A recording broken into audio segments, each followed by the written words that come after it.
Bonjour et bienvenue dans cette émission du 23 octobre 2023 de cette Web TV sur laquelle je vous propose de jour en jour une information franche et directe, sans concession ni tabou, accessible, honnête et sourcée, en vous rappelant que je suis totalement indépendant et donc libre de mes propos. Aujourd'hui, je vous propose de nous pencher sur la question de savoir s'il existe un projet mondial de dépopulation dont la crise du Covid aurait été en quelque sorte la première opération à l'échelle mondiale opérée en ce sens. Évidemment que je suis totalement incapable de vous répondre à cette question, la seule réponse honnête de ma part est « je ne sais pas », mais ça tombe bien étant donné que mon travail n'est pas d'apporter des réponses, mon travail est de proposer des perspectives sur des enjeux ou des faits de société complexes. Et en l'occurrence, j'avais très envie de vous parler d'une magnifique émission proposée par Idriss Aberkane sur le thème « Comment réduire la population mondiale ». Elle a été diffusée il y a quelque temps et Idriss, dont on connaît l'intelligence et la vastitude du savoir, part de cette question. La plupart des gens qui sont aux commandes aujourd'hui ou des figures importantes de l'establishment mondial ont exprimé à réitérées reprises qu'il fallait réduire drastiquement la population mondiale. Alors, il y a un espèce de chiffre fétiche à 500 millions d'habitants humains serait parfait pour la planète. On vient de dépasser la marque des 8 milliards, donc ça fait quand même un petit fossé entre les deux. Ailleurs, on entend que l'idéal serait 1,5 milliard, 1,8 milliard. Mais donc, si cette parole, cette profession de foi est énoncée de manière répétée par des élites qui sont au pouvoir, on peut effectivement se poser la question de savoir si jamais c'est juste une idée en l'air ou bien si jamais, éventuellement, il pourrait avoir des intentions un petit peu plus précises. Et en fait, Idriss se livre à un exercice absolument remarquable, passionnant et amusant qui consiste à dire « Ok, voilà ce qu'ils disent, voilà ce qu'ils affichent, voilà ce qu'ils souhaiteraient. Moi-même, je suis consultant international. Si ces gens devaient m'approcher en me demandant comment pourrions-nous faire pour passer de 8 milliards d'habitants à, mettons, 1,5 milliard, quelles seraient les ressources et les stratégies à disposition ?» Et donc, il se livre à un exercice en quelque sorte de fiction, de consultance, mais évidemment en mettant le doigt sur un ensemble de choses que l'on observe par ailleurs. Et évidemment que les deux seuls leviers que vous avez à disposition pour réduire drastiquement une population, c'est de veiller à ce qu'elle se reproduise de moins en moins, voire à éliminer un certain nombre de personnes. Et en tout cas, pour le premier volet, on sait qu'il y a un ensemble de phénomènes observables. Les taux de natalité ont chuté de manière régulière, alors en partie du fait de l'évolution sociétale, mais aussi de difficultés biologiques. La fécondité aujourd'hui est beaucoup moins élevée biologiquement qu'elle l'était il y a quelques décennies. Les taux de testostérone, par exemple, ont baissé chez l'homme comme résultat de toute une pollution environnementale. Il y a déjà quelque chose qui va dans cette direction. Alors pourquoi est-ce que la question se pose vraiment, sans qu'on puisse lui apporter de réponse? D'abord parce qu'il y a à l'évidence dans la philosophie transhumaniste des réminiscences extrêmement fortes de l'eugénisme, qui est donc cette philosophie qui voulait s'inspirer des moyens de la génétique pour optimiser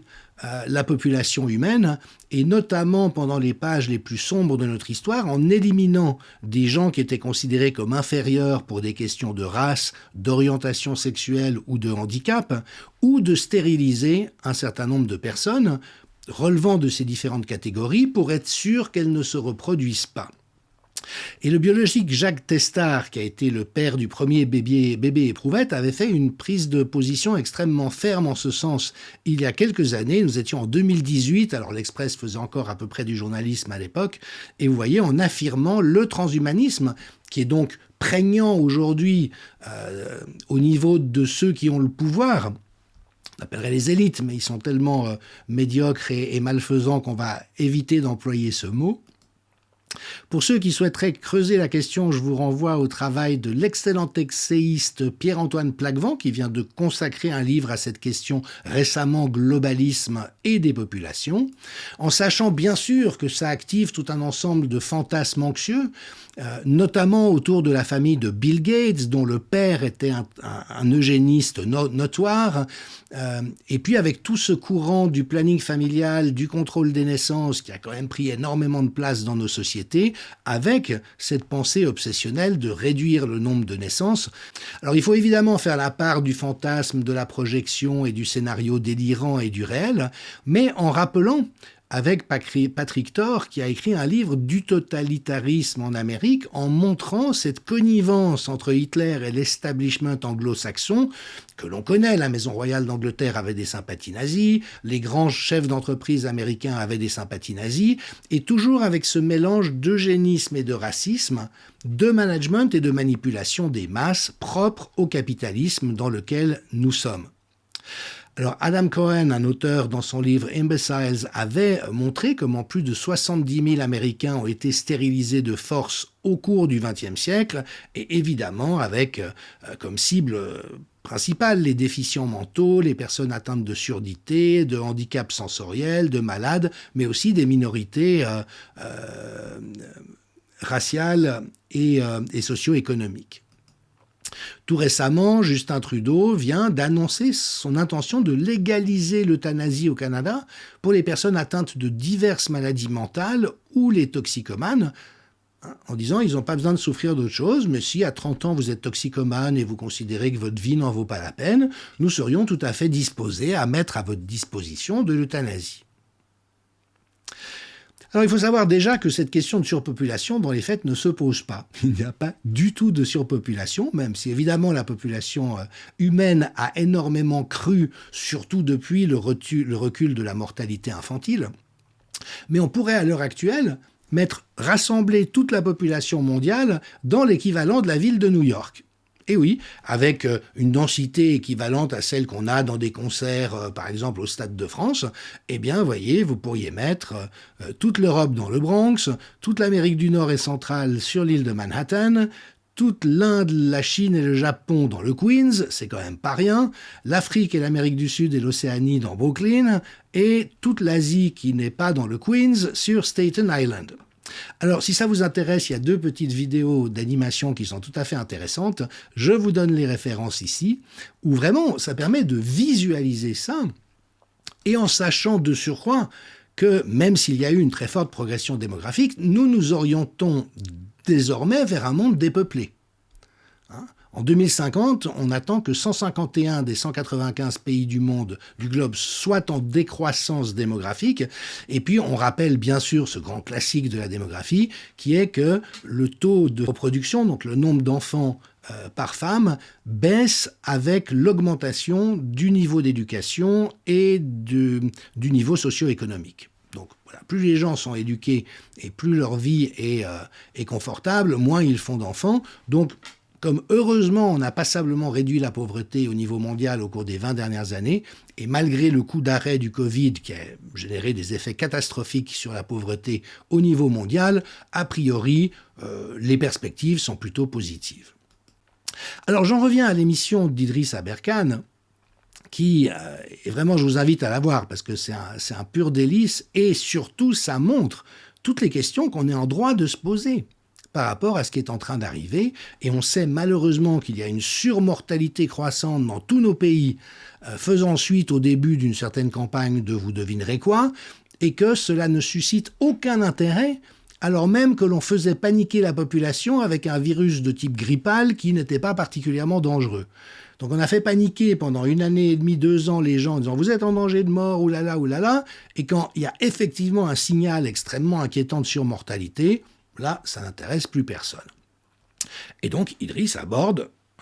sujet par sujet, tout ce qui, s'il était dans la position d'être mandaté pour assumer une réduction rapide de la population, il pourrait être tenté de considérer. Mais l'exercice a un autre intérêt, qui est que nous sommes entrés depuis quelques années dans un régime de censure extrêmement appuyé, et cela implique que nous développions des ressources langagières propres à ce contexte. On ne parle pas dans un état de droit qui garantit la liberté d'expression et d'opinion sans que vous subissiez de rétorsion quant à ce que vous pourriez dire, et un système qui a basculé dans une logique totalitaire telle que c'est le cas aujourd'hui, et l'exercice d'Idriss Aberkane est extrêmement intéressant de ce point de vue-là. Parce qu'on ne peut absolument pas le coincer en lui disant « vous pensez que », mais en même temps, il met sur la table toutes les hypothèses en concluant avec beaucoup d'humour et d'ironie en disant « heureusement, rien de tout cela n'existe ». Mais bon, ça c'est le point d'interrogation pour tous ceux qui auront suivi ces raisonnements. Alors je rappelle que en contexte totalitaire, nous devons adapter nos modalités de langage et puisque ce que nous disons ouvertement peut être contré ou nous valoir précisément des mesures de rétorsion, eh bien nous devons apprendre à dire les choses à demi-mot, de manière poétique, par allusion ou par l'humour. Et Philippe Bobola, grand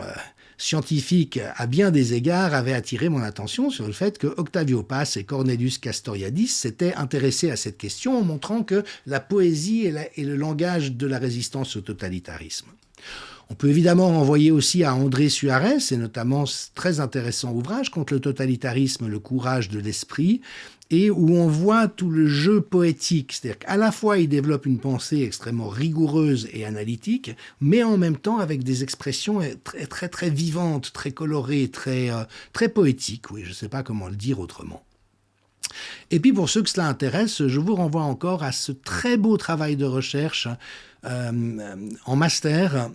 à l'Université du Québec à Montréal il y a quelques années par un dénommé Minh Quang Nguyen qui porte sur le totalitarisme ou le meurtre du langage. L'auteur est actuellement chargé de cours à l'Université du Québec en Outaouais.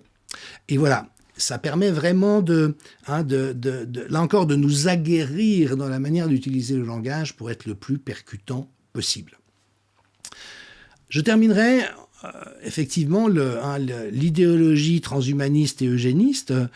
part du principe que finalement, à cause du réchauffement climatique, à cause de ceci, cela, il vaut mieux ne plus faire d'enfants, que ça n'est pas écologique de faire des enfants. Et la sinistrose aujourd'hui est telle que de nombreuses femmes et de nombreux hommes renoncent même à la perspective d'avoir des enfants, en disant nous ne voulons pas faire naître des enfants dans un monde tel qu'il est aujourd'hui.